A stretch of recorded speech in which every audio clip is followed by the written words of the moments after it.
It's a photo of me when I was, maybe 7. I look free, I look home. I've always loved water, playing on the beach, in the waves, swimming pool, bath. I remember my dream as a child was to represent Great Britain at the Olympics. I was around 11, 12 when I first noticed that things weren't quite right.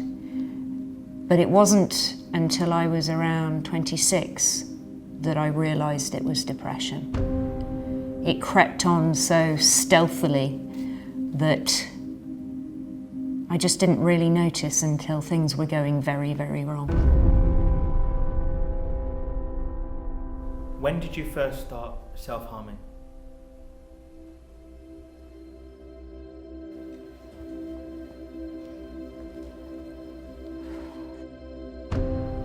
I was in a bar after work with my colleagues. I'd gone to the bathrooms, sitting in a cubicle, and I saw a broken glass in the corner.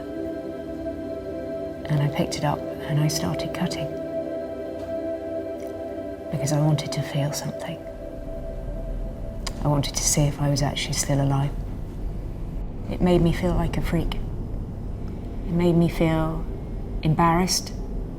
I wasn't able to talk to people about it, ashamed of what I was doing because I'd begun to realise that it wasn't acceptable behaviour.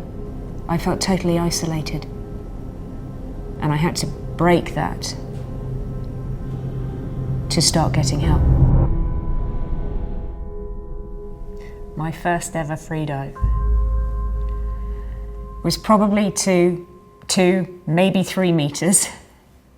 But I was struck immediately by the silence.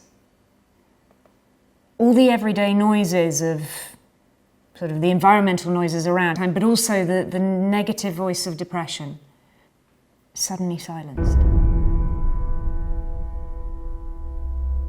And this peace is the only way I can describe it. Being free of that, being in the exact moment, maybe because you're holding your breath underwater at what seems like an incredible depth, brings you totally into focus, and every second is fresh and completely separate from any other second. I could hear my heart beating. Feel it thumping in my chest in excitement and fear and amazement at how incredible it was underwater. And I came up from this dive and I probably looked like a wild woman. And my instructor sort of said, "Are you okay? Was everything all right?" And I said, "I'm home." And in that moment, my childhood dream of representing Great Britain came back to me.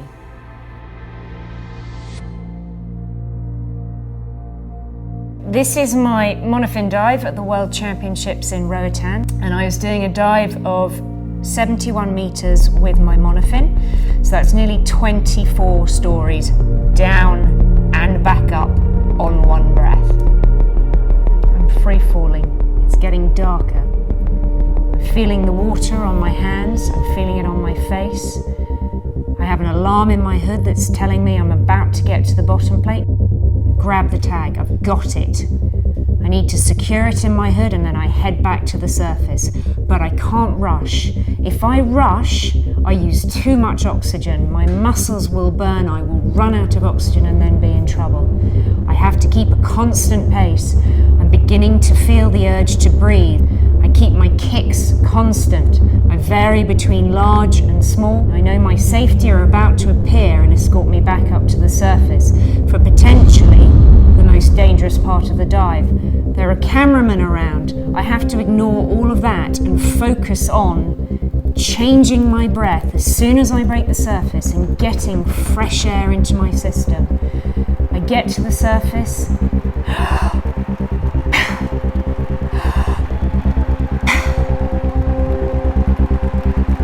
Done.